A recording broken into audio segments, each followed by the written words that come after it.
చేపల పులుసు చాలేవమ్మ చెప్పొచ్చు, చేపల పులుసు మాకు తెలీదు అనుకుంటున్నారా? అలా అనుకుంటే మీరు డైరెక్ట్గా వెళ్ళి పప్పులో వాలేసినట్టు అవుతారు.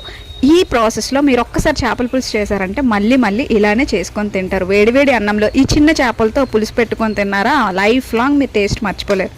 ముందుగా ఒక ప్యాన్ తీసుకొని దానిలో కొంచెం ఆయిల్ వేసి, ఆయిల్ హీట్ అయిన తర్వాత కొంచెం మెంతులు కొంచెం ఫ్రై అయిన తర్వాత ఒక 3 మీడియం సైజ్ ఆనియన్స్, ఒక 4 గ్రీన్ చిల్లీస్ వేసుకొని ఇవి బాగా ఫ్రై చేసుకోండి. ఇవంతా బాగా ఫ్రై అయిన తర్వాత కొంచెం పసుపు వేసుకొని ఒకసారి బాగా కలుపుకోండి. ఇప్పుడు ఆనియన్స్ కొంచెం గోల్డెన్ బ్రౌనిష్ కలర్లోకి వచ్చిన తర్వాత 1 టేబుల్ స్పూన్ అల్లం వెల్లుల్లి పేస్ట్ వేసి బాగా పచ్చివాసన పోయేంత వరకు ఫ్రై చేసుకోండి. ఇప్పుడు ఒక 3 మీడియం సైజ్ టమాటాస్ని మిక్సీ చేసుకొని వేసుకోండి, ఎర్రగా మగ్గినవి వేసుకోండి. తర్వాత టేస్ట్కి సరిపడా ఉప్పు, కారం, ధనియా పౌడర్, కొంచెం గరం మసాలా పౌడర్ కూడా వేసుకొని ఒకసారి బాగా కలిపి ఈ మసాలా పేస్ట్ అంతా బాగా ఫ్రై అయిన తర్వాత కొంచెం చింతపండు రసం వేసుకొని పులుపుకి తగ్గట్టు, అలాగే కొంచెం వాటర్ వేసి మూత పెట్టి ఒక 10 నిమిషాల పాటు మరిగించుకోండి. ఇప్పుడు ఇందులో క్లీన్ చేసి పెట్టుకున్నటువంటి చిన్న చేపలను యాడ్ చేసుకోండి. ఇప్పుడు మూత పెట్టుకొని ఒక 5 మినిట్స్ మీడియం ఫ్లేమ్లోని ఉడికించుకుంటే చేపల పులుసు రెడీ. నేను ఇందులో మ్యాంగో యాడ్ చేద్దాం అనుకున్నానండి, అప్పటికే చింతపండు రసం ఎక్కువైపోయిందని చెప్పేసి నేను యాడ్ చేయలేదు. మీకు కావాలంటే యాడ్ చేసుకోండి.